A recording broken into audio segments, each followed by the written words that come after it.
By the end of this video, you will understand exactly how a major American city decided, for mathematically defensible reasons, that it was more profitable to serve fewer people.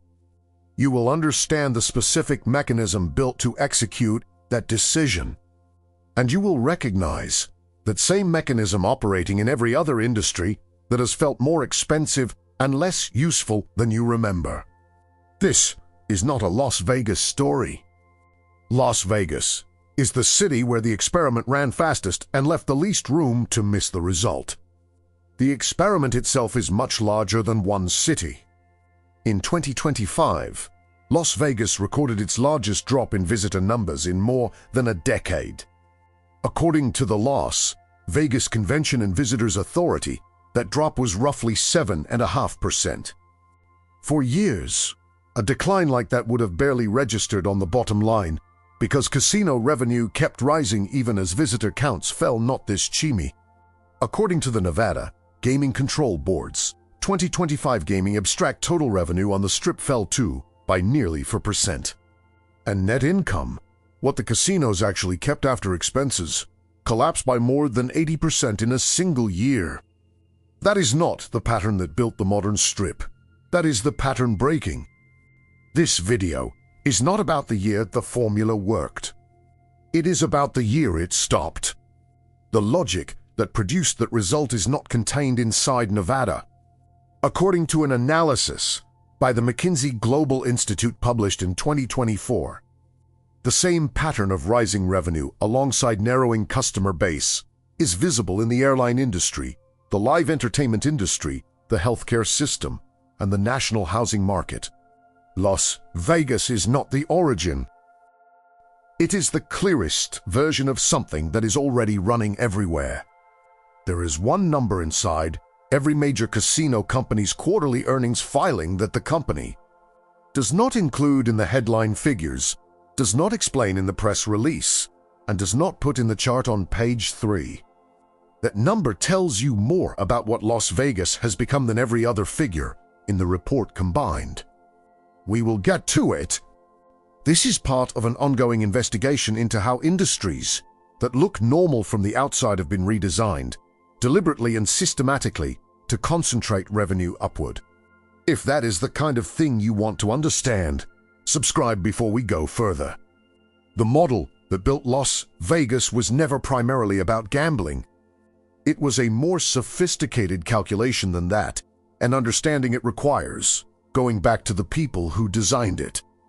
Meyer Lansky and his associates had spent years running illegal gambling operations across the eastern United States and Cuba before they arrived in Nevada in the 1940s.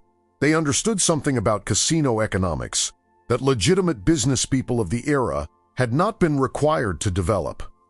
A casino is not a product. It is an environment designed to keep people in proximity to the product. The original architects of Las Vegas understood something that the current operators have abandoned. What they understood is the reason the city worked for decades. What happened to that understanding explains almost everything about why it stopped working for everyone below a specific income level. We will come back to that. Bugsy Siegel's Flamingo Hotel, which opened in December 1946, established the template that would define Las Vegas for the next half-century. The rooms were furnished in ways that working-class Americans of the 1940s had never experienced in their own lives. The entertainment was first-rate, not local acts, but performers with genuine national celebrity. The food was abundant and the prices were accessible. And the calculation underlying all of it was precise. Spend aggressively on everything that brings people into the building, and recover the investment through the gambling revenue those people generate once they are inside. The Flamingo lost money in its first months. By the early 1950s, it was enormously profitable. The model Siegel demonstrated had been built on a specific insight about human behavior. People make purchasing decisions based on how they feel in an environment, not only on their rational calculation of what the environment costs them. Make the environment feel exceptional. Make the access affordable. collect the difference at the casino floor. What followed across Las Vegas in the 1950s, 1960s, and 1970s was the most deliberate application of the loss leader principle ever executed at urban scale.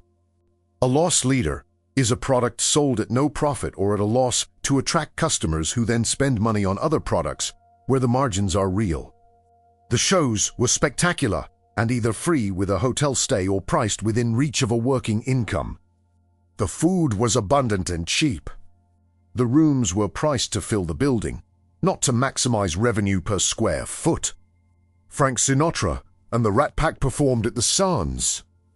Elvis Presley's 1969 comeback residency at the International Hotel ran for months of sold-out shows and established the residency format that would define Las Vegas entertainment for decades. Wayne Newton performed thousands of shows and became so identified with the city that he functioned as its unofficial personality in the minds of people who had never visited. The audience for these shows was genuinely broad. A factory worker from Cleveland and the factory owner who employed him could stay in the same hotel, eat at the same buffet, and watch the same performance from different parts of the same room. The slot machines started at a nickel. The blackjack tables had minimums a working family could afford for a few hours. The free drinks kept coming regardless of how much you were spending. The city was offering something specific and valuable, temporary access to a version of life slightly better than your ordinary one. At a price that made the access real rather than aspirational, that model built a city. It employed a workforce. It generated an economy broad enough to support workers at multiple income levels. It worked because volume was the point. The more people moving through the building, the more revenue the casino floor produced. The transition from mob-controlled to corporate-controlled Las Vegas began in the late 1960s when Howard Hughes, using proceeds from selling his aviation business to the federal government, began purchasing strip properties through a series of transactions. Hughes brought legitimacy. He also brought a different relationship to the properties. He was an asset accumulator, not an operator. The experiential logic that had built the properties was not his priority. The full transformation came in the 1980s and 1990s as publicly traded casino companies replaced the previous ownership structures. MGM Grand, Caesars Palace, and the consolidated entities that would become MGM, Resorts International and Caesars. Entertainment brought a financial discipline to Las Vegas that the mob had never been required to exercise. Not because the mob was sentimental, because the mob's accountability was internal and operational, measured in cash generation rather than in stock price, earnings per share, or return on invested capital. Those metrics are not equivalent. Return on invested capital, which institutional investors require of publicly traded companies, measures profit relative to the total capital deployed in the business. A free volcano on Las Vegas Boulevard generates foot traffic that converts to gambling revenue. That conversion is real. It is not directly measurable.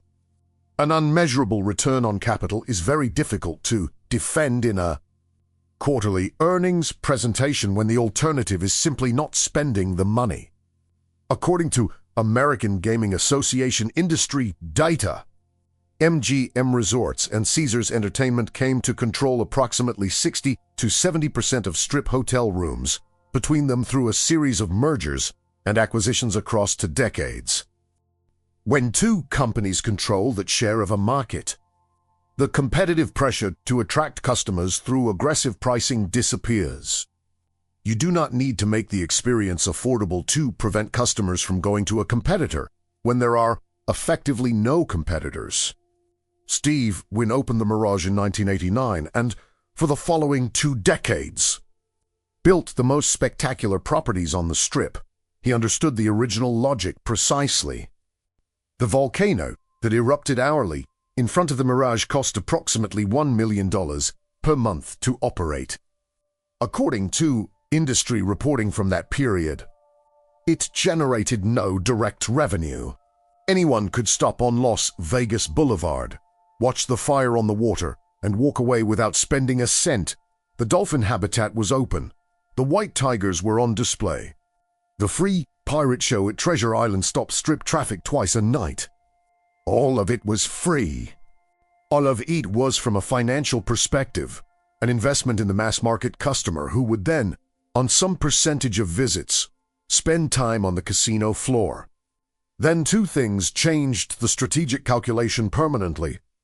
The market consolidated to a duopoly, and the ownership structure shifted to one where the original financial logic was increasingly difficult to execute under quarterly earnings pressure.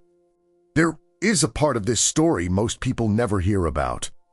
Ischiki around. One decision, made over 48 hours in November 2023, made everything in this video visible in a single concentrated moment. You know about it. You probably did not recognize what it meant. We will get to it before this block ends. The insight that drove those decisions was simple and financially irrefutable.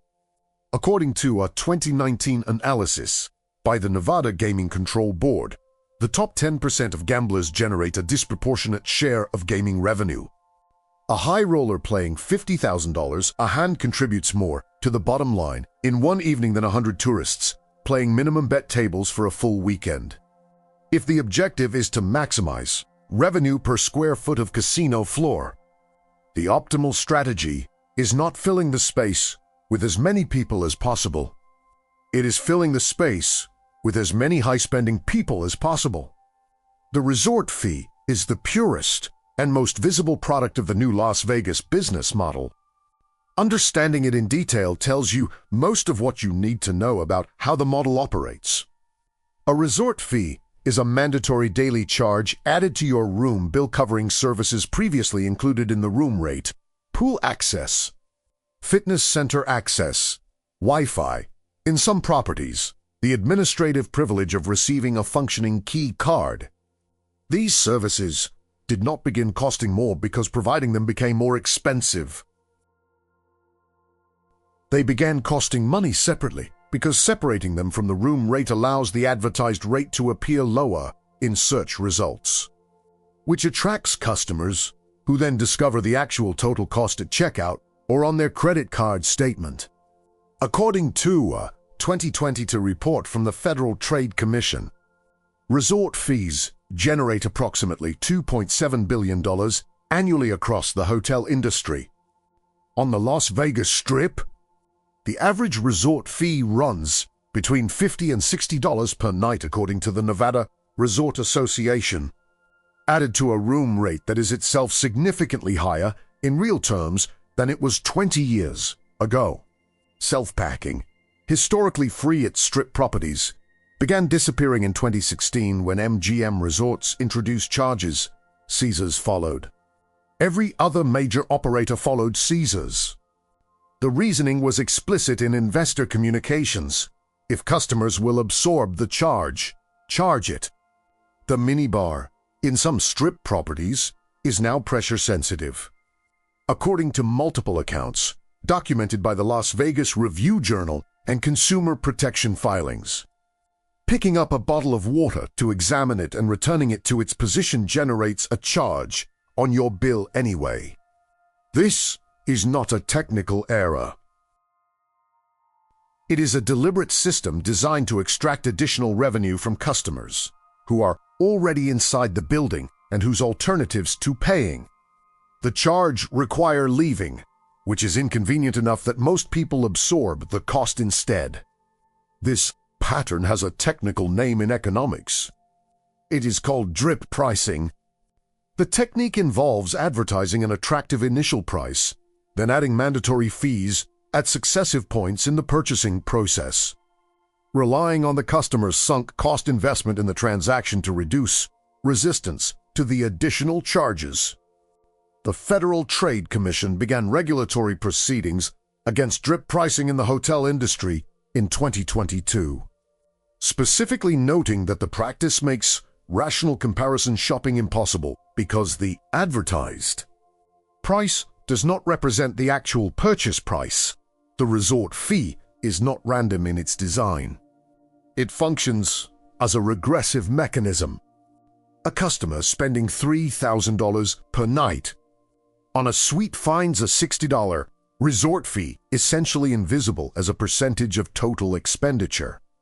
A customer spending $200 per night finds the same fee represents an additional 30% above the advertised rate.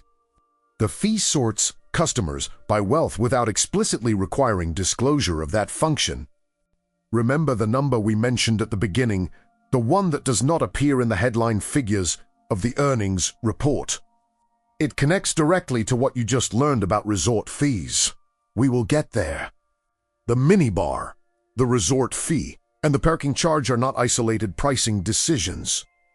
They are components of a coordinated system designed to increase revenue extraction from each visitor who does arrive. The system works because each individual charge is presented as reasonable and because the alternative to paying it, leaving, is more disruptive than the charge itself. Taken individually, each charge is defensible as a market decision.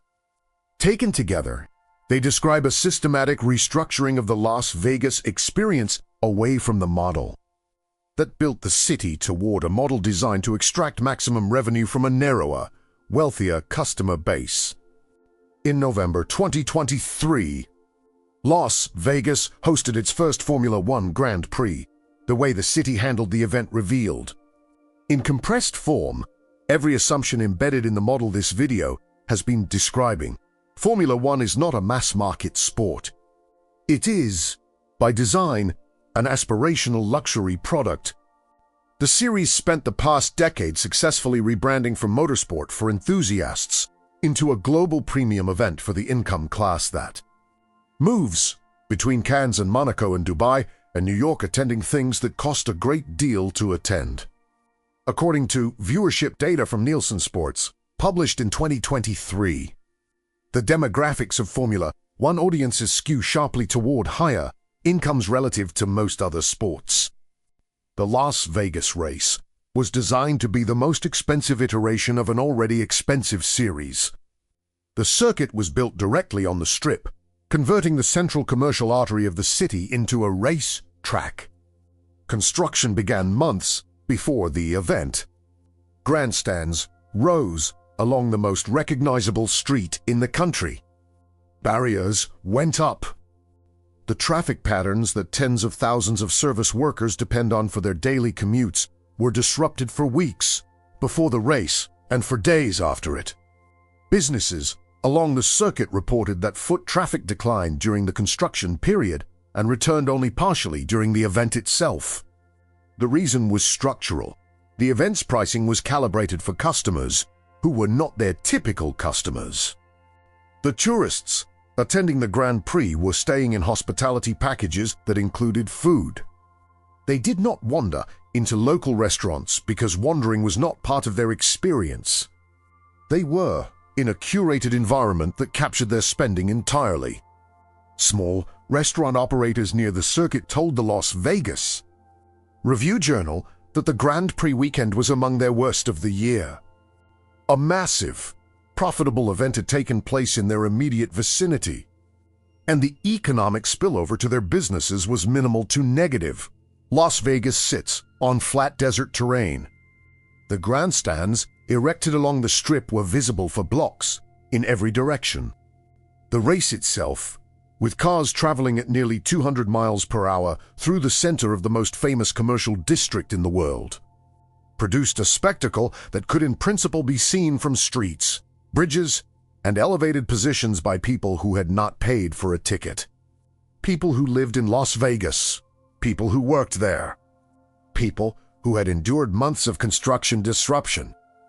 The organizers, in collaboration with the casino operators, who are the primary financial beneficiaries of the event, addressed this by covering the windows of Strip buildings overlooking the circuit with opaque film, and by installing visual barriers on highway overpasses near the track.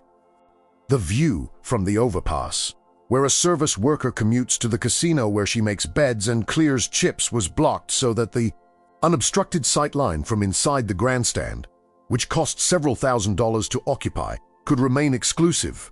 That is the decision we mentioned earlier. Consider what it represents. The residents of Las Vegas, who endured months of construction disruption and receive no direct financial benefit from a sporting event priced far beyond most household budgets, were physically prevented from seeing the spectacle being built in their own city. The skyline they live under was temporarily redesigned as a closed venue for a private event. This is not a minor operational detail. It is a statement of who the city considers its constituency. Economists describe the current structure of the American economy using the letter K. The shape is precise. A vertical line reaches a certain point, then splits into two diverging branches, one pointing upward, one pointing downward. The upward branch represents the economic trajectory of households in the top quintile of income earners, growing asset values, strong discretionary spending, access to premium goods and services that have improved in quality as they have risen in price.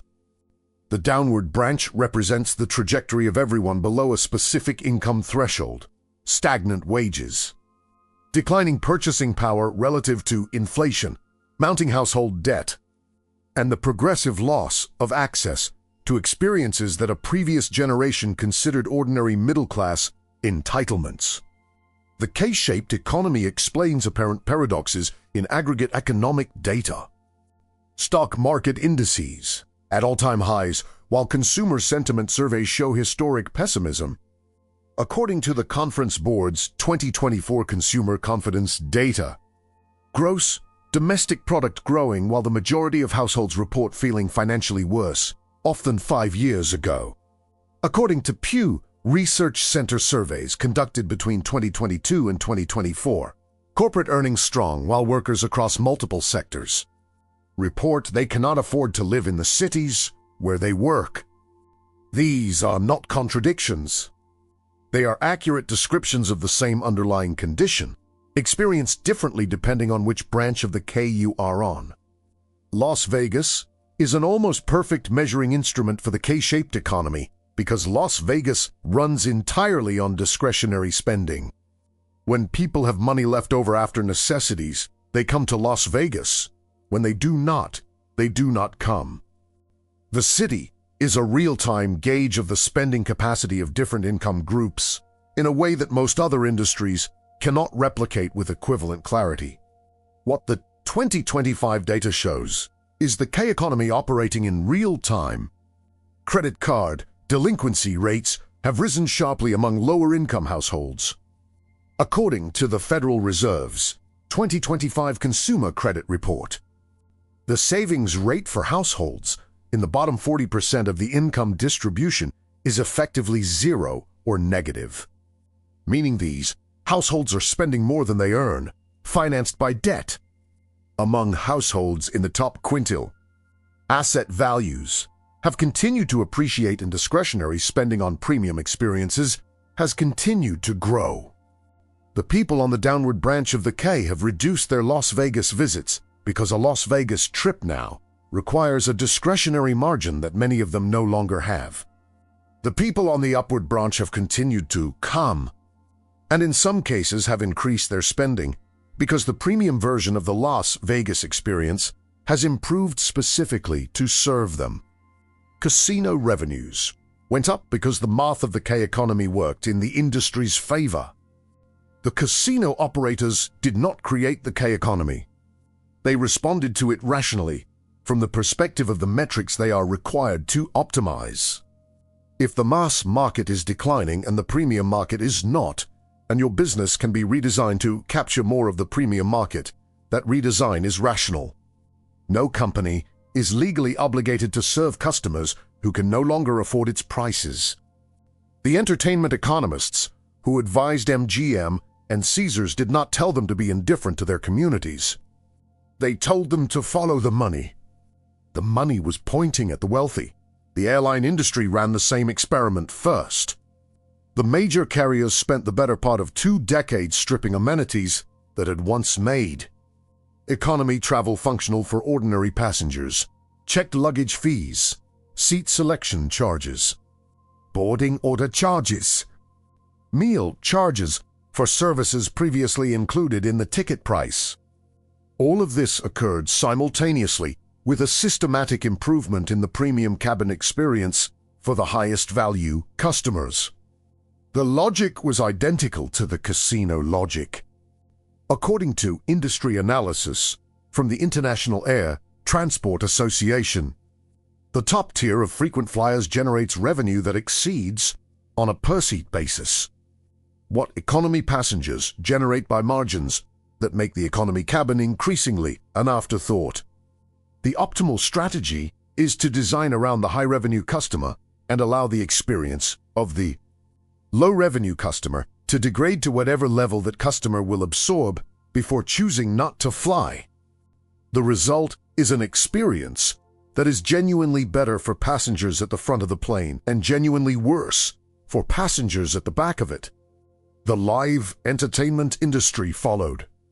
Ticket prices for major concerts have risen at rates that significantly exceed inflation. According to Polestar's 2023 annual industry report, the average ticket price for a top 100 touring act more than doubled between 2019 and 2023. The floor of a Taylor Swift or Bruce Springsteen concert, which once cost a moderate amount, now costs several $100s at primary market prices. The general admission area that put working-class music fans in physical proximity to the performers they loved has been replaced by tiered pricing structures calibrated for purchasing capacity rather than fan loyalty. The grocery industry has run a subtler version. Premium private label product lines have expanded significantly across major chains.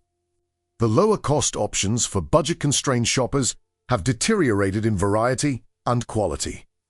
The store experience has split between a premium tier and a functional tier, calibrated for different spending levels, designed around the same insight.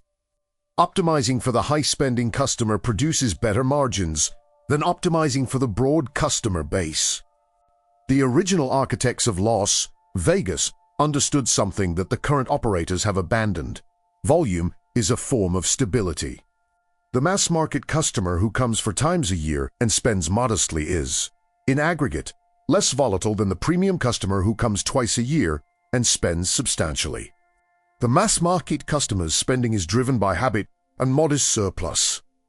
The premium customer's spending is driven by asset values and investment confidence, which fluctuate. The original architects understood that a broad base of modest spenders was more resilient than a narrow base of large ones. What they built has been replaced by a model that produces better quarterly results and a more fragile long-term structure.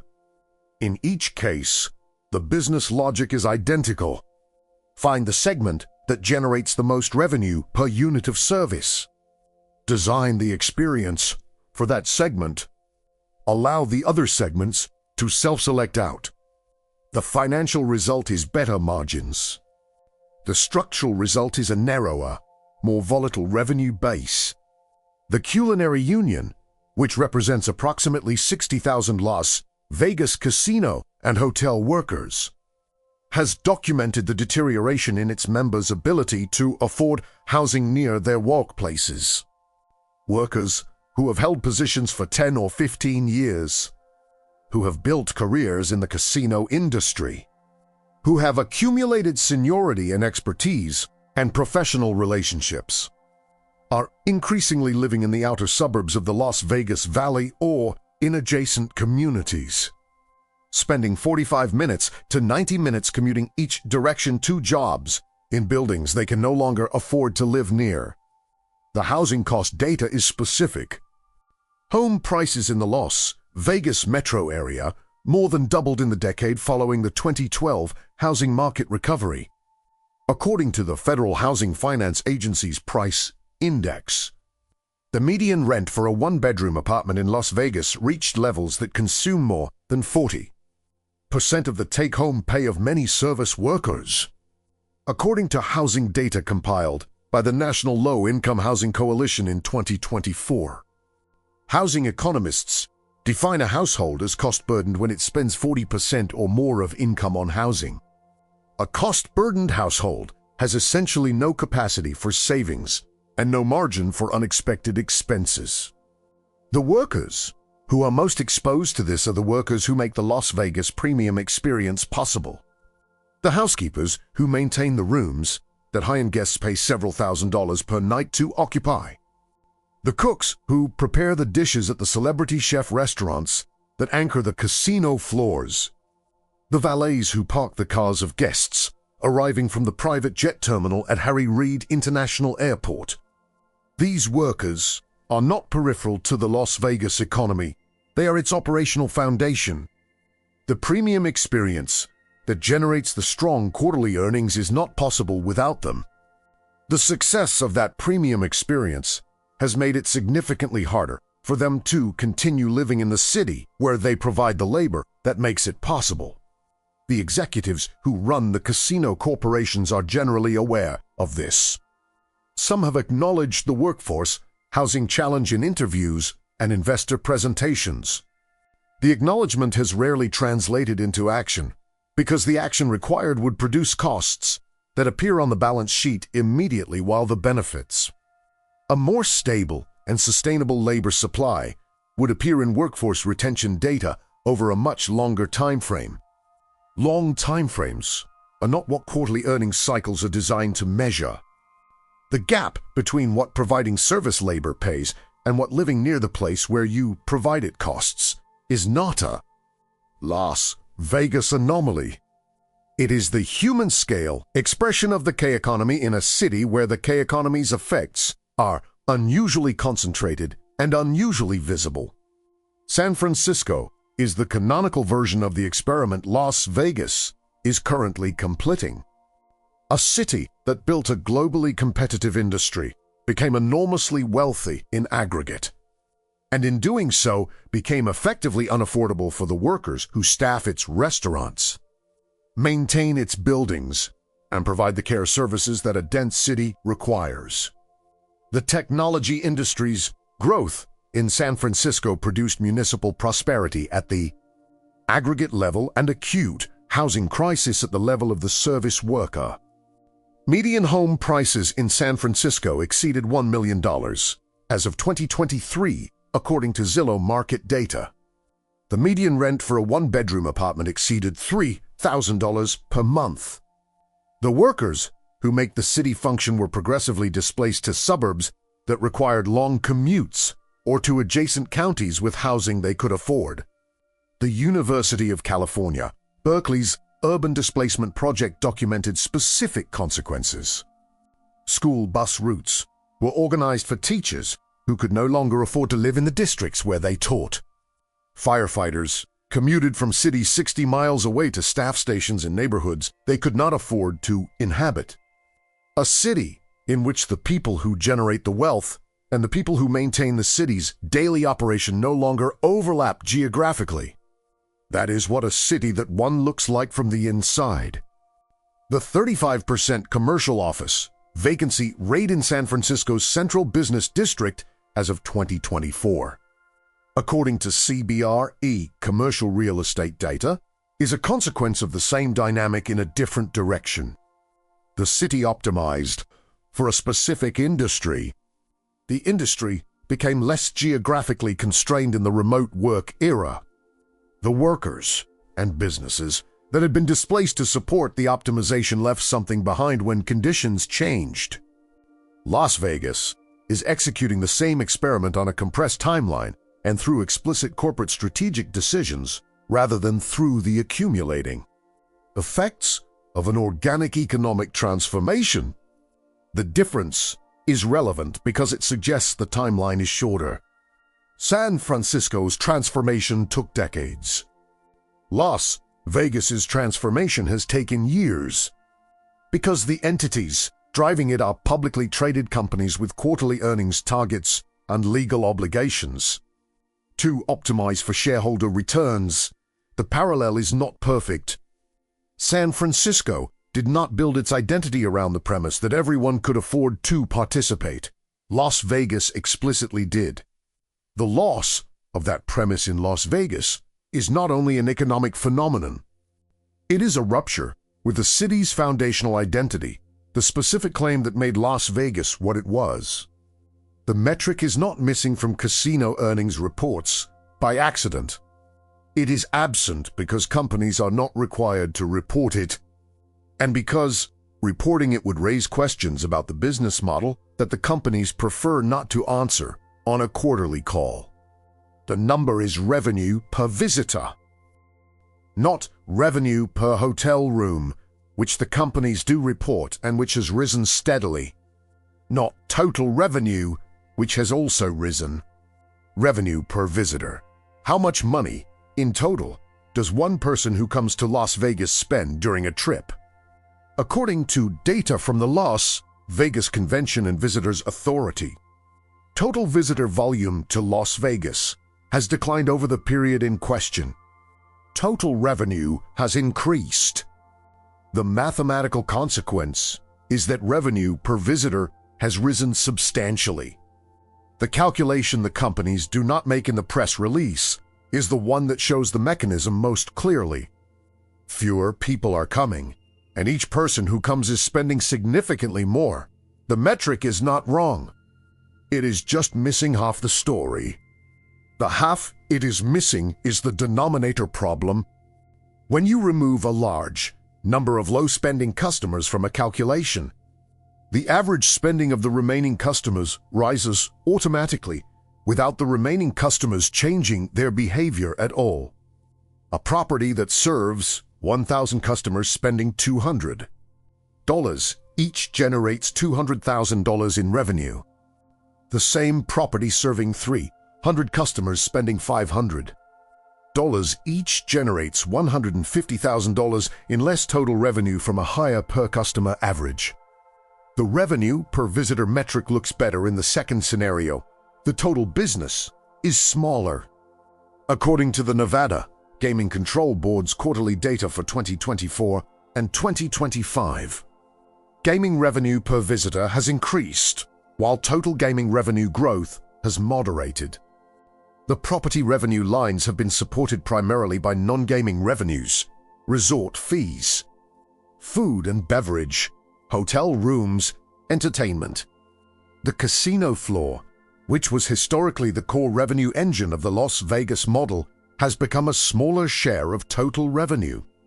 The properties are making more money per visitor and less money from the original mechanism that made the visitor valuable. The earnings report is accurate. It is just measuring a different thing than it used to measure, and the difference between the two measurements is where the actual story lives. A city can produce rising revenue per visitor while simultaneously losing the broad customer base that provided resilience against economic volatility. Both things can be true simultaneously. The earnings report shows one. The structure of the bet contains the other. That is the number. Revenue per visitor, rising as total visitors fall. It tells you that the model is succeeding at the thing it is optimizing for. It does not tell you whether what it is optimizing for is what the city needs over the long run. That question is what the last section is about. Las Vegas has placed a concentrated bet on a specific segment of the American economy. The bet is that the upward branch of the K-shaped economy will continue to diverge from the downward branch, that asset values will continue to appreciate, that discretionary spending by high-income households will remain strong, that the premium customer will keep coming, keep spending and remain indifferent to the progressive deterioration of the experience for everyone else. The mass-market customer that the original Las Vegas model served is what economists call recession-resistant. A working family that has saved for a year to visit Las Vegas will adjust the trip, not cancel it when economic conditions tighten modestly. They will stay at a cheaper hotel, set a lower gambling budget, eat at fewer strip restaurants. But they will come. The trip was the thing, not the luxury level. Their spending was driven by a desire that persists across modest economic fluctuation. The premium customer is what economists call asset-sensitive. A high-income household whose net worth is substantially held in financial assets is doing well when markets are doing well, and is doing less well with unusual speed when markets reverse. The Federal Reserve's rate increases of 2022 and 2023 compressed asset valuations across the country. According to Bain & Company's Global Luxury Market Report, for 2023, luxury spending contracted measurably before recovering as markets rebounded. The contraction was brief. It was also real. Las Vegas's 2025 visitor decline of nearly 8% occurred during a period of economic pressure that had a stronger effect on lower and middle-income households than on high-income ones. The headline revenue figures remained positive because the premium customers who stayed spent at levels that compensated for the departed mass market visitors. The model appeared to work. The stress test for the model is a sustained contraction of asset values significant enough to reduce high-income household discretionary spending. The Federal Reserve's rate trajectory, equity market valuations, and the concentration of high-income household wealth in financial assets create conditions where that stress test is a real possibility rather than a theoretical one. A city that has systematically removed its exposure to the mass market has simultaneously removed the stabilizing base load that the mass market represented. The mass market tourist who came reliably across business cycles, adjusting the budget but not canceling the trip, has been replaced by a premium customer whose commitment to the experience is contingent on asset conditions that the casino operators do not control. The quarterly earnings report shows the model performing well under current conditions. The structure of the bet shows the model more exposed to conditions that could change. Both things are true simultaneously. The difference between them is a question of time horizon, and quarterly earnings reports are not designed to look beyond the quarter. The formula is complete. Visitors down, revenue up, resort fees compounding, worker housing costs rising, premium amenities expanding, mass market attractions gone. The quarterly earnings confirm the model is working. The structure of the model contains a fragility that the quarterly earnings do not measure. What Las Vegas has done is not unique to Las Vegas. It is the most visible execution of a logic. That is, running simultaneously in the airline industry, the live entertainment industry, the healthcare system, and the housing market. Find the segment that generates the most revenue per unit of service. Optimize the experience for that segment. Price the other segments out, or design the experience so that they self-select out. Report the results as success. The revenue figures will confirm it. Every individual decision described in this video was rational within the system that produced it. The resort fee was rational. The removal of the Mirage volcano was rational. The opaque window film on the Formula One circuit was rational. The displacement of service workers to outer suburbs 45 minutes from the Strip is rational, in the sense that it is the consequence of market forces no single executive chose or had the power to reverse. Rationality at the individual level does not guarantee coherence at the system level. The casino operators did not create the K-economy. They responded to it intelligently from a narrow business perspective. The entertainment economists who advised MGM and Caesars told them to follow the money. The money was pointing at the wealthy. The decision to follow, it was the only decision that the structure of incentives made available. What is now visible in the Las Vegas data is what a city looks like when it has completed that optimization. Fewer people are coming. The people who come are spending more. The workers who make the experience possible are spending more time getting to work and less time living in the city they help operate. The businesses that serve the broad tourist base are running fewer customers through their doors. The quarterly earnings reports for the major casino operators are strong. The question that does not have an easy answer is this one. Las Vegas was built on a specific bet. The bet was that ordinary people want to feel extraordinary, will pay a modest price to feel that way, and that a city built on that premise can support a broad and prosperous community of the people who make the experience possible. For decades, the bet paid out across the board. The workers earned. The entertainers worked. The small business owners served the flow of people who kept coming because the city was genuinely accessible. Then someone ran the numbers and concluded that a smaller bet on richer players produced better arithmetic. For years, the conclusion looked correct. It produced stronger quarterly earnings, more favorable investor calls, and a Las Vegas that, by the financial metrics used to measure it, was doing well. 2025 is the year the arithmetic stopped cooperating. Visitors fell. Revenue fell with them, for the first time in this cycle. Net income, the number that actually matters to the people who own these companies, fell by more than 80% in a single year. The mass market customer the model spent 2 decades pricing out did not come back to rescue the numbers. There was no one left to absorb the shortfall. What the arithmetic does not measure is whether the premise that made the city work still exists. The premise was that everyone could afford to feel special for a weekend. Remove the everyone, and you have a very efficient business serving a very specific customer. What you do not have is the thing that made Las Vegas what it was. A city calibrated entirely for the top of the income distribution is uniquely exposed when anything disrupts the prosperity of that group. The premium customer has had a remarkable run. That run is not guaranteed to continue indefinitely. And the mass market customer, who used to provide the resilience underneath it, is no longer there to absorb the correction. The correction has already begun. The next piece of this investigation goes into a different industry running the same calculation. It is already waiting for you.